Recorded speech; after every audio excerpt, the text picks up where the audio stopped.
voudrais insister sur quelques points, des sujets qui nous tiennent à cœur avec Henri sur la souveraineté numérique. Le risque de devenir une colonie numérique des GAFA est augmenté aujourd'hui à l'heure de l'intelligence artificielle, notamment parce qu'il y a un trou noir de valeur en faveur des groupes, des géants du numérique qui maîtrisent l'intelligence artificielle. Et je vous rappelle qu'en matière d'intelligence artificielle, nous sommes un pays du tiers-monde.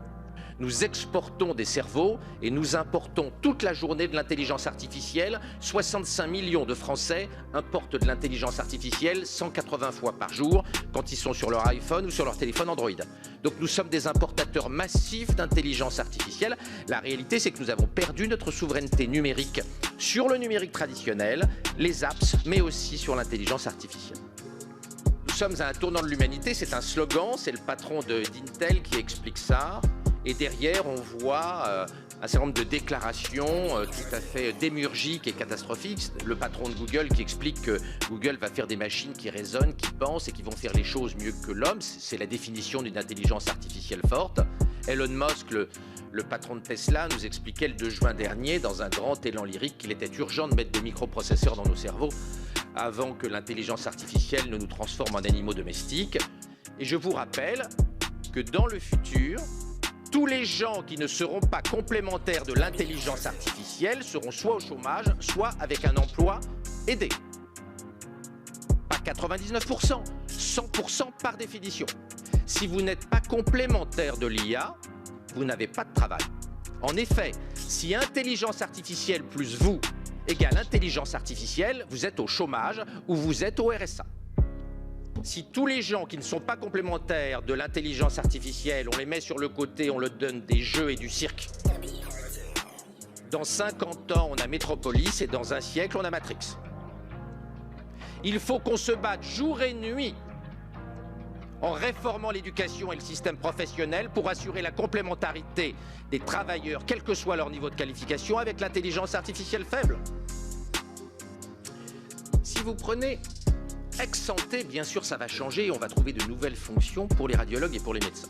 Si vous prenez la médecine personnalisée, qui est très à la mode, c'est-à-dire la médecine personnalisée en fonction de nos caractéristiques génétiques, elle va tuer le médecin traditionnel.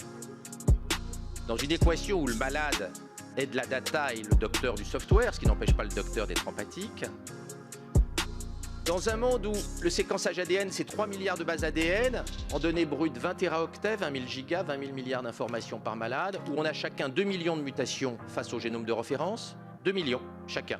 Tous ici dans la salle, on a 2 millions de mutations. Toutes ne sont pas promesses de maladie, bien sûr. Et où l'analyse de tout ça nécessite des ACP au sens large du terme à 800 millions de facteurs, il est clair que même Dr House ne va pas, en 15 minutes de consultation, déshabillage et rhabillage compris, analyser 20 téraoctets de data. Nous allons avoir un transfert de pouvoir médical vers les algorithmes, avec cette médecine très différente, basée sur un big data qui exclut que le cerveau biologique analyse les données. Ce qui ne veut pas dire que le cerveau biologique n'a pas sa place, mais sa place est profondément transformée. Ce qui pose des problèmes parce que, bien évidemment, comme aucun médecin ne peut analyser 20 téraoctets en 15 minutes, les décisions éthiques seront implicites dans l'algorithme d'intelligence artificielle et ne sera plus dans le cerveau du docteur. Nous sommes dans un contexte où l'intelligence artificielle n'est pas seule. C'est pas arrivé tout seul, c'est arrivé dans un univers où les GAFAM et les BATX sont éclos, on l'a dit, où l'idéologie transhumaniste a fait pousser dans les Silicon Valley des pulsions authentiquement démiurgiques et très transgressives, où les technologies NBIC arrivent progressivement à maturité et où la zone Asie-Pacifique, on peut le dire, croît plus vite que nous, est plus transgressive que nous et n'obéit pas exactement à nos règles morales, éthiques, philosophiques que nous pouvons avoir, nous, chrétiens démocrates et sociodémocrates de gauche, que nous sommes tous en comparaison de la zone Asie-Pacifique.